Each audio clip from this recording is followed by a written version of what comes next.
There's always a lot of really good information in your point of sale system. The problem is oftentimes that data is kind of locked up and it's really hard to get to the insights. Let me show you how an interactive dashboard can help with this. First up, you can see we're looking at each of our different categories of either food or drink going through the point of sale system. And we're looking at several different metrics. We have the percent of total sales for the previous week, sales dollars, number of checks, the average sales per check. Then when somebody orders that category, what is the average quantity for that check? And then finally, when they order a quantity of one, what is the average sales dollars for that quantity? So let's look at draft beer, for example. So this is showing they sold 30% of their total sales were draft beer, and sales were up 5%. So that's good, right? We can see that that's primarily driven by the number of checks was up 13%.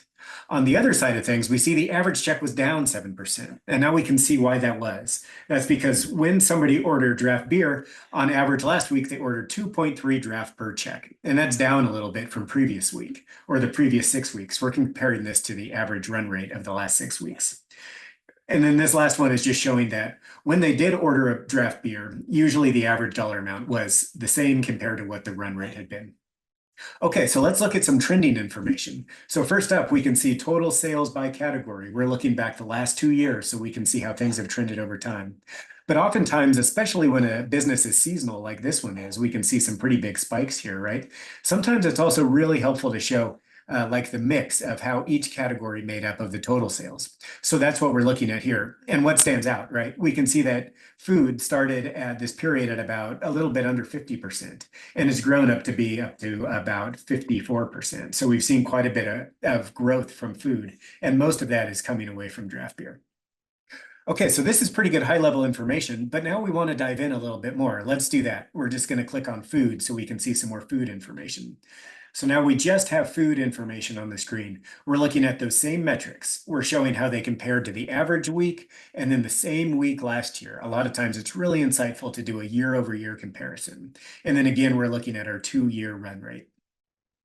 Now we're really going down further. So we're looking at the top 10 items amongst that category. So we can see, again, sales, we have our number of checks, sales per check, and then we're looking at our sales trend over time.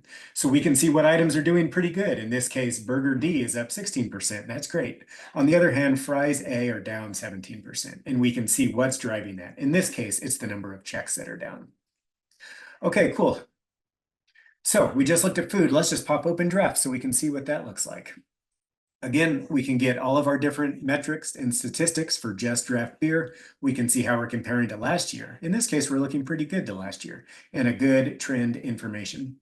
Now, again, we're looking at each of our individual items of our different beers that we're looking at. So we can see what the trends are like, how things are either increasing or decreasing over previous periods. And what might we look for on a graph like this? Let's highlight light beer A down here as number 7.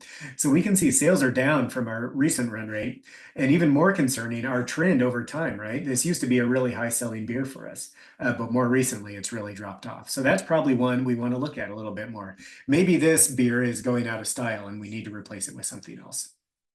So a lot of really good information there, right? Definitely much more insightful than trying to get this out of your point of sale system, or imagine trying to piece all this together in Excel. You could probably do it, but it would take forever to do it. That's the great thing about a modern analytics system like this. We automatically get all of your data and it feeds a very insightful dashboard. If you have any questions, please reach out, and especially if you'd like to see some of your information going through a dashboard like this. I'd love to chat with your team further. Cheers.